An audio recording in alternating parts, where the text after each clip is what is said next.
You're listening to the CyberWire Network, powered by N2K.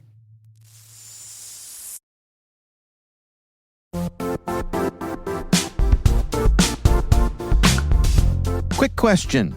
Do your end users always work on company-owned devices and IT-approved apps? If the answer is no, then my next question is, how do you keep company data safe on all those unmanaged apps and devices?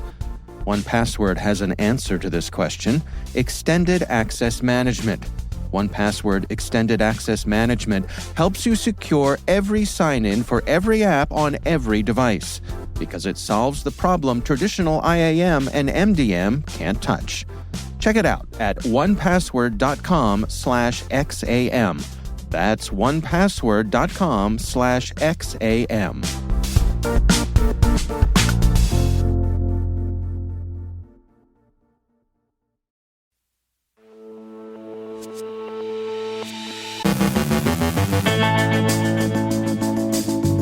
The Justice Department sues TikTok over alleged violations of children's online privacy laws.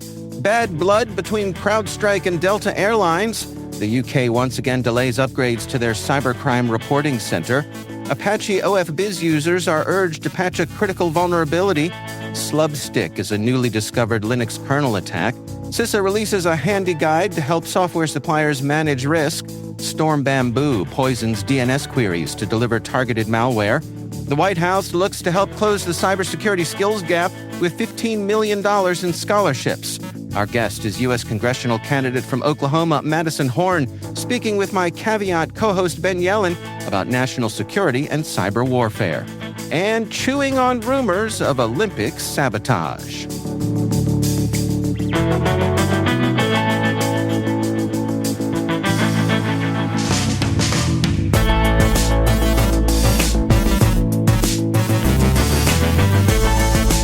It's Monday, August 5th, 2024. I'm Dave Bittner, and this is your CyberWire Intel Briefing.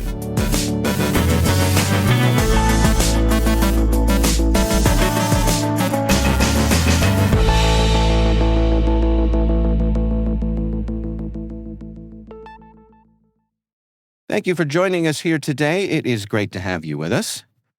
The U.S. Justice Department has filed a lawsuit against TikTok and its parent company, ByteDance, accusing them of violating children's online privacy laws. The complaint, filed in collaboration with the Federal Trade Commission in a California federal court, alleges that TikTok failed to obtain parental consent before collecting personal information from children under 13, violating the Children's Online Privacy Protection Act, COPPA. It also claims TikTok ignored requests from parents to delete their children's accounts and retained personal data despite knowing users were underage. The lawsuit also highlights that TikTok allowed children to create accounts without verifying their age and shared user data with other companies, like Meta's Facebook and AppsFlyer, to engage kids mode users. Despite having technology to identify and remove underage accounts, TikTok reportedly failed to utilize it effectively. TikTok disputes the claims, stating that the allegations are based on outdated practices and that they've since enhanced privacy measures for minors, including age-appropriate experiences and privacy protections. The complaint calls for fines and an injunction to prevent future violations. This lawsuit adds to the scrutiny placed on social media platforms regarding their handling of children's data, echoing past legal actions against companies like Google, YouTube, and Meta. CrowdStrike is disputing allegations made by Delta Airlines, which claims the cybersecurity firm was responsible for a significant flight disruption following a system outage. Delta's CEO, Ed Bastian, said the outage cost the airline $500 million and indicated that Delta might pursue legal action against both CrowdStrike and Microsoft. The outage affected millions of Windows machines globally, but Delta's recovery was notably slower than other airlines, leading to an investigation by the U.S. Department of Transportation. CrowdStrike asserts that it repeatedly offered assistance to Delta during the crisis, including offers for on-site support, but these offers went unanswered. The cybersecurity firm argues that the threat of litigation promotes a misleading narrative about its role and points out that competing airlines resumed operations much quicker. CrowdStrike reiterated its commitment to addressing the issue responsibly and mentioned that its liability is limited, promising to defend itself if legal action is pursued. Delta has not yet commented on these assertions. Action Fraud is the UK's national reporting centre for fraud and financially motivated cybercrime, managed by the City of London Police. It's faced criticism for being ineffective, with the House of Commons Justice Committee labeling it not fit for purpose. The system has been criticized for poor victim support and failing to manage the rising levels of fraud across the UK. A replacement service, initially scheduled to launch in April 2024, has now been postponed to spring of 2025, according to Nick Adams of the City of London Police. The new system, the Fraud and Cybercrime Reporting and Analysis System, promises improved intelligence capabilities and better communication with victims. Companies PwC and Capita are involved in its development, with the project cost estimated at $39 million. The new system aims to rebuild public confidence and encourage reporting. Organizations using Apache OFBiz are urged to patch a critical vulnerability affecting versions through 18.12.14. The flaw, discovered by researchers at SonicWall, could allow unauthenticated remote code execution due to a flaw in the authentication mechanism. While SonicWall has not observed exploitation of this vulnerability, another Apache OFBiz flaw discovered in May has been targeted. The SANS Technology Institute reported increased exploitation attempts of this path traversal bug in July, potentially linked to variants of the Mirai botnet. Apache OFBiz is a free ERP framework used by major companies, especially in the US, India, and Europe. Despite being less common than commercial alternatives, its security is crucial due to the sensitive business data it handles. A team from Graz University of Technology has discovered a new Linux kernel attack, Slubstick, which has a 99% success rate in converting limited heap vulnerabilities into arbitrary memory read and write capabilities. This allows privilege escalation and container escapes on Linux kernels version 5.9 and 6.2, even with defenses like SMAP, and KASLR active. The attack exploits heap vulnerabilities using a timing side channel to manipulate memory allocation, achieving high success in cross-cache exploitation. Although it requires local access and a specific vulnerability, Slubstick enables privilege escalation, bypassing security defenses and container escapes. It will be presented at the Usenix Security Symposium. The attack could be used to maintain persistence and make malware harder to detect, posing significant real-world risks. The Cybersecurity and Infrastructure Security Agency emphasizes that software suppliers are responsible for managing security risks, as outlined in its Software Acquisition Guide for Government Enterprise Consumers. The guide consolidates various software assurance frameworks and provides federal guidance, including CISA's Secure by Design principles, and a comprehensive list of questions for evaluating third-party software risk. The guide underscores that supply chain risks affect both open and closed-source software, requiring heightened awareness from both buyers and suppliers. While CISA promotes secure by design, it stresses secure by demand to make informed procurement decisions. The guide includes 77 questions covering supplier governance, supply chain issues, and secure software development, with some questions waived if suppliers provide a CISA Secure Software Development Attestation form. Researchers from Velocity have revealed that APT Storm Bamboo, also known as Evasive Panda or Stormcloud, compromised an unnamed internet service provider to poison DNS queries and deliver malware to targeted organizations. This Chinese-speaking cyber espionage group exploits insecure update mechanisms in software that do not validate digital signatures. By altering DNS responses for specific domains tied to automatic software updates, Storm Bamboo ensures that instead of legitimate updates, Malware like MACMA, a Mac backdoor, and MGBot, a Windows backdoor, is installed. Once compromised, the attackers deployed a Google Chrome extension that covertly exfiltrated browser cookies to a Google Drive account. The DNS poisoning was executed at the ISP level, stopping once the ISP rebooted and adjusted network components. Storm Bamboo's tactics include leveraging Catch DNS and exploiting an Apache HTTP server vulnerability to spread their malware across multiple platforms, including Android and Solaris. The White House and EC Council have pledged $15 million to train over 50,000 students in cybersecurity skills through a scholarship program. The initiative aims to address the cybersecurity workforce gap by offering comprehensive training in ethical hacking, network defense, digital forensics, and more. This program will be available at universities, NSA Centers of Academic Excellence, community colleges, and other institutions across the U.S. The EC Council will provide the curriculum, and the program is part of the White House's National Cyber Workforce and Education Strategy. The initiative aims to make cybersecurity education more accessible and prepare students for well-paying cyber jobs. Currently, there are about 500,000 open cybersecurity positions in the U.S. Applications for the scholarship are open now.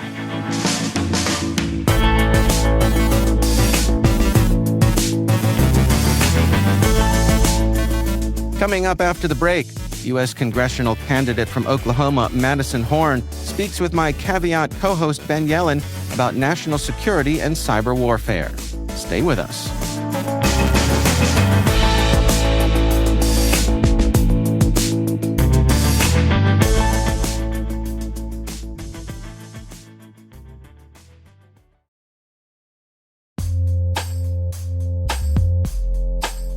Enterprises today are using hundreds of SaaS apps. Are you reaping their productivity and innovation benefits, or are you lost in the sprawl? Enter Savvy Security.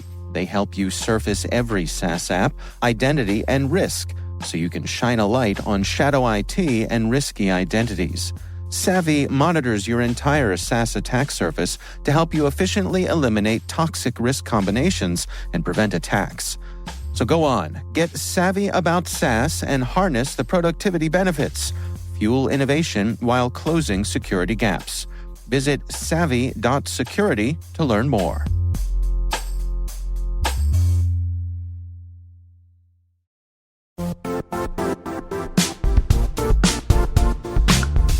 The IT world used to be simpler. You only had to secure and manage environments that you controlled. Then came new technologies and new ways to work. Now, employees, apps, and networks are everywhere. This means poor visibility, security gaps, and added risk. That's why Cloudflare created the first-ever connectivity cloud. Visit cloudflare.com to protect your business everywhere you do business.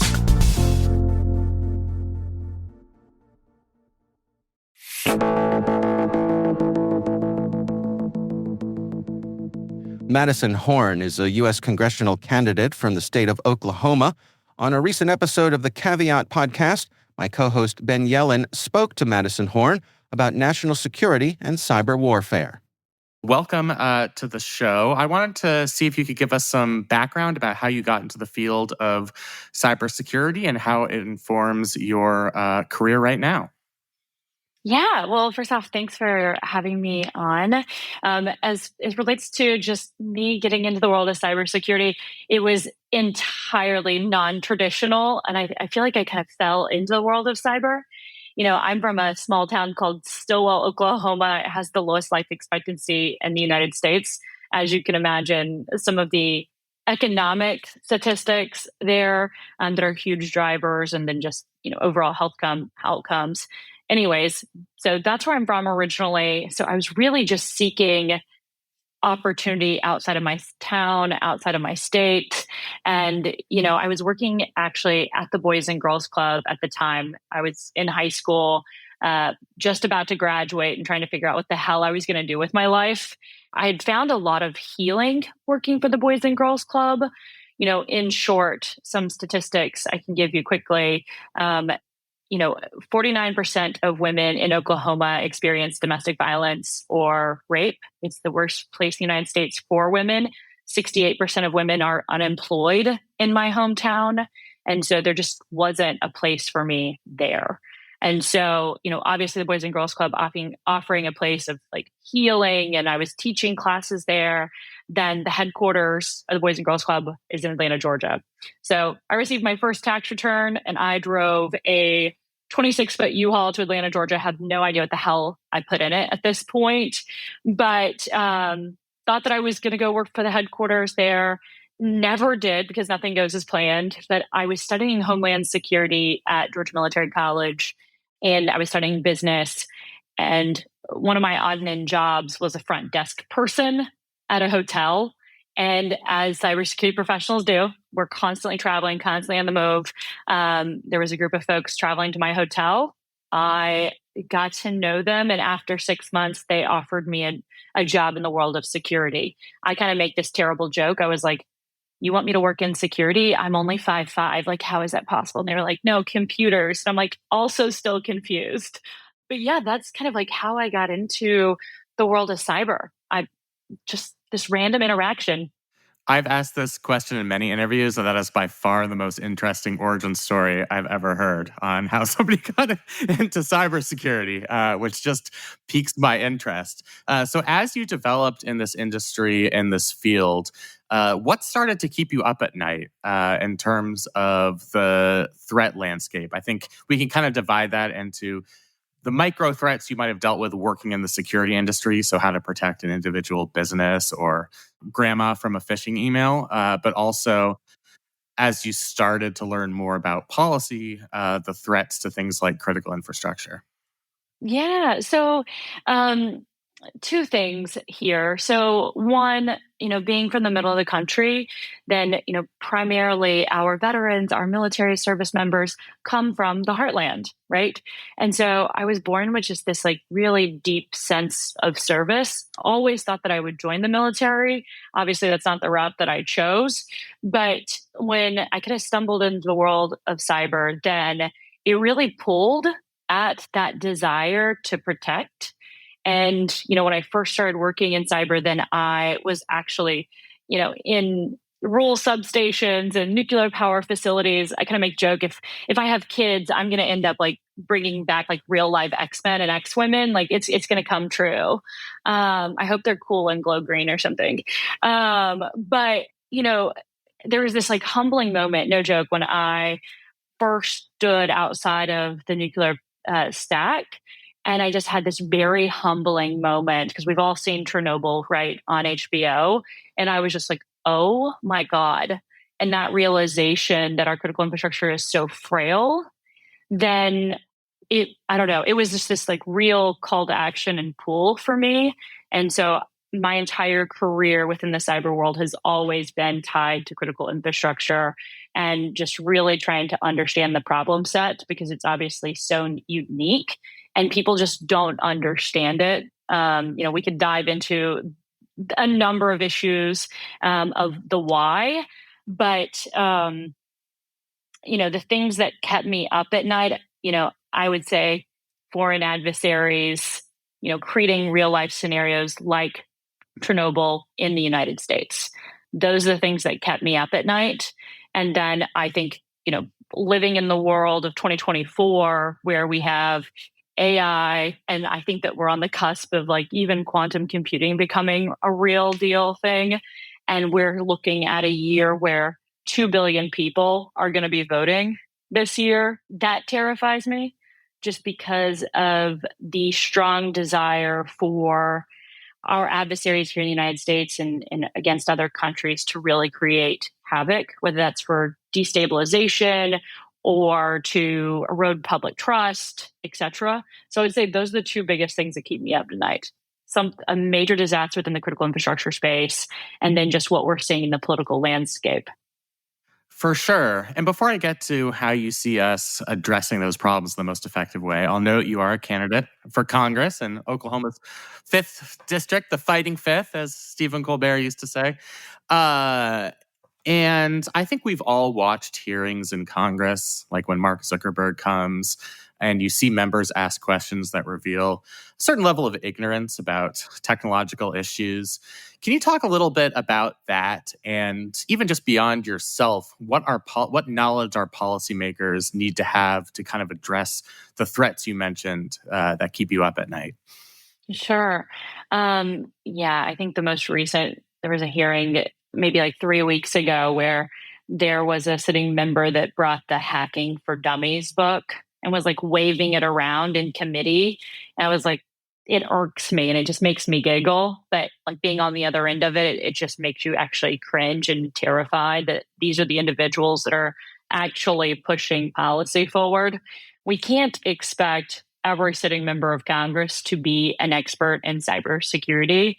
But what I think that we should expect is the expectation that they're not going to demonize the tech sector and actually learn to collaborate and create partnerships. I think that is first and foremost, just because, if we don't have right fit policy, then we're, no longer going to be a global power, whether that be from an economic perspective, and risk leaving a lot of people behind just because we don't understand how to build modern policy. So I guess that's the first and foremost, I guess, just not demonizing the sector.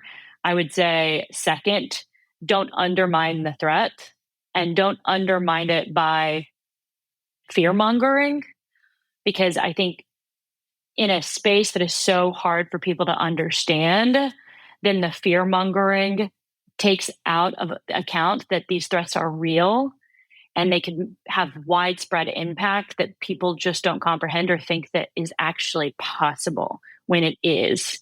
And so it makes, I think, cybersecurity professionals' job much harder when it's already hard for us to articulate it to boards or C-suite, et cetera. I'd say those are my top two. That makes a lot of sense. And in terms of where you think policy needs to develop over the next several years, regardless of which policymakers are in Washington, particularly with the newfound opportunities and threats that come with AI and quantum computing, what do you foresee as our most ambitious and important policy goals over the next several years? Sure. I think what CISA is doing is incredibly, it's a really great start and framework. But what I would like to see is more education being done at the very, very local level, because realistically, the top down isn't going to work. We're going to have to start education within, our local schools, within our local community centers, and just doing rescaling, like digital scaling, and understanding the importance of data privacy and the personal ownership that we have to protect our individual data, which will overarching uplift us as a country to just be more resilient. I would say that.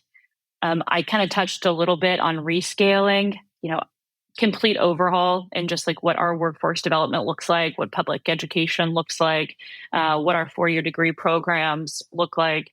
Here in Oklahoma, we have one of the strongest vocational systems in the United States with wait list of 200 and 300 people, which is insane. We have people wanting to seek opportunity, but there's not enough funding for these schools to actually educate the people that are seeking to better themselves. So that's highly frustrating. And just like, what type of opportunities are we looking at in the future? I hear a lot of conversation around bringing manufacturing jobs to states like Oklahoma and just the rural heartland in general. It's both for economic stability as a country, right? But also, again, like empowering a large swath of the country that we haven't done development in. That's U.S. congressional candidate from Oklahoma, Madison Horn. Be sure to check out the Caveat podcast wherever you get your favorite podcasts.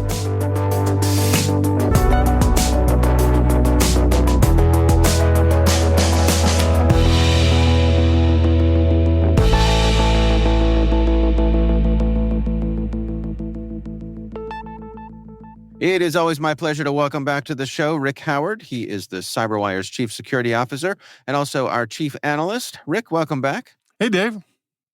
So you have a hot topic you want to share with us here today. You told me that this is something new to you, surely new to me, but you also said there was no possible way that I was going to memorize what this topic is. So I'm going to leave it up to you to lay out what we're talking about here today.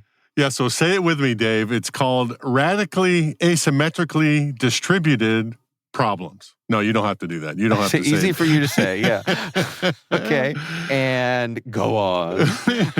Well, what's refreshing about this is you rarely get a new idea in cybersecurity. It's mostly a riff on old ideas, right? And I attended the Google Mandiant MWise conference in Washington, D.C.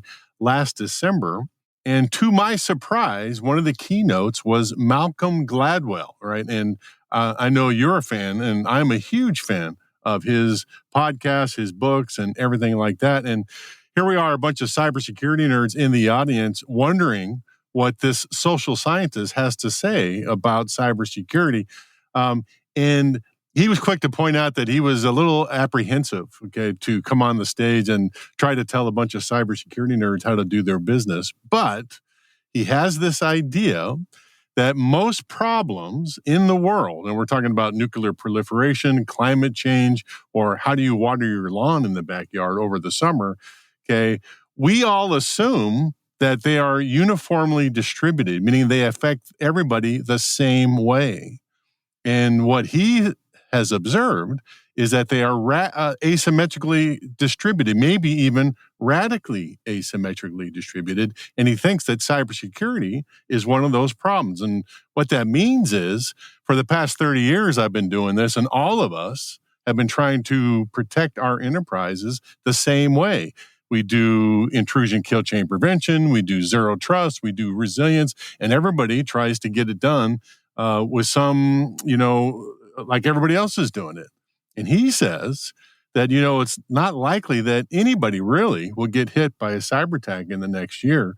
If you look at some of the charts out there, the most organizations that get hit are financial and healthcare organizations that have money. But if you are a small vertical, let's say mining, you have like a 1% chance to get hit with a ransomware attack anytime in the next year or two. So if that's true, then maybe your strategies for how you defend your enterprise might change. Maybe you don't have to have a zero trust architecture for your mining company.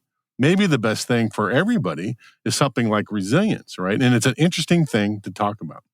That is interesting. I mean, about so many questions I could ask you about this. I mean, are there still some things that we would consider, baseline efforts, the old digital hygiene things that are, it's in public health. Everybody should wash their hands, right? We've established that, those sorts of things.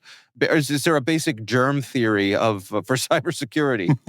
I'm not saying those are bad ideas, and we've been doing them, like I said, for the past 30 years.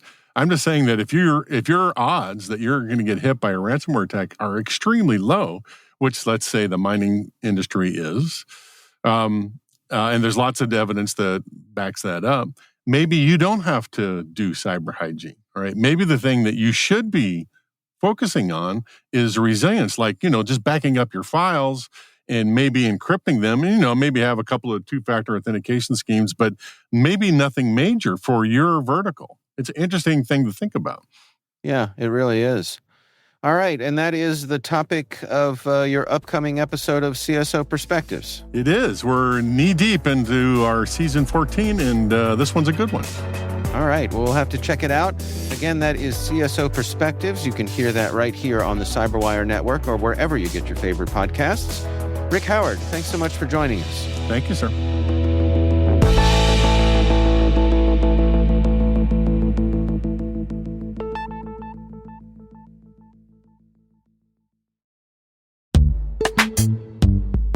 And now a message from Black Cloak. What's the easiest way for threat actors to bypass your company's cyber defenses? Targeting your executives at home.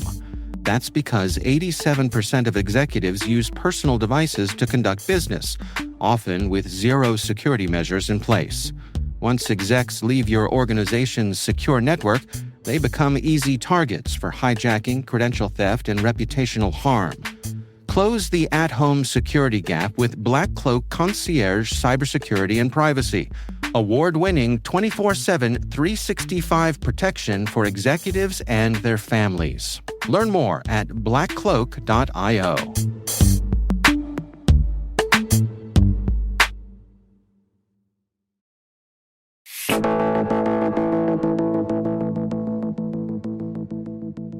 And finally, our European varmint desk sent us an urgent dispatch from the Olympic Games in Paris. In the shadowy depths of the castle of Vincennes, a dastardly plot was uncovered, or so it seemed. Rumors of sabotage had spread like wildfire after fiber optic cables, crucial for broadcasting the Olympic Games from Paris, were found mysteriously severed. As investigators swooped in, anticipation mounted. Was this the work of a master criminal with a grudge against sports fans? Perhaps an act of international intrigue, foreign agents looking to embarrass the French security teams responsible for securing the infrastructure of the Games. Alas, the truth was less sinister, but far more amusing. It turns out the culprit was none other than a curious creature with a penchant for destruction. The sneaky critter, allegedly a weasel-like mammal known as a marten, perhaps in search of fame, or a snack, had gnawed through the cables, not once, but twice around 1 a.m., disrupting the broadcast. The cables were swiftly repaired, and the investigation was officially closed, with no animals brought to justice. Back in the U.S., cyber squirrels could not be reached for comment.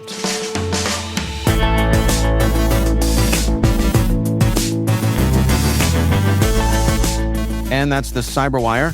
For links to all of today's stories, check out our daily briefing at thecyberwire.com. We'd love to know what you think of this podcast. Your feedback ensures we deliver the insights that keep you a step ahead in the rapidly changing world of cybersecurity. If you like our show, please share a rating and review in your favorite podcast app. Please also fill out the survey in the show notes or send an email to cyberwire@n2k.com.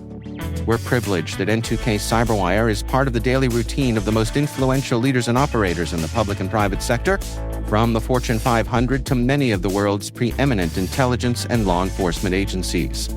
N2K makes it easy for companies to optimize your biggest investment, your people. We make you smarter about your teams while making your teams smarter. Learn how at n2k.com. This episode was produced by Liz Stokes. Our mixer is Trey Hester, with original music and sound design by Elliot Peltzman. Our executive producer is Jennifer Iben. Our executive editor is Brandon Karp. Simone Petrella is our president. Peter Kilpie is our publisher. And I'm Dave Bittner. Thanks for listening. We'll see you back here tomorrow.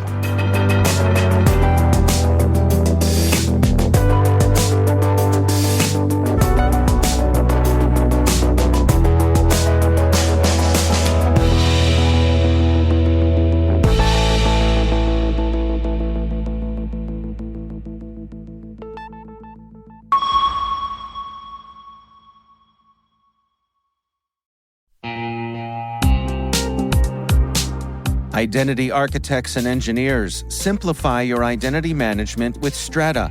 Securely integrate non-standard apps with any IDP, apply modern MFA, and ensure seamless failover during outages.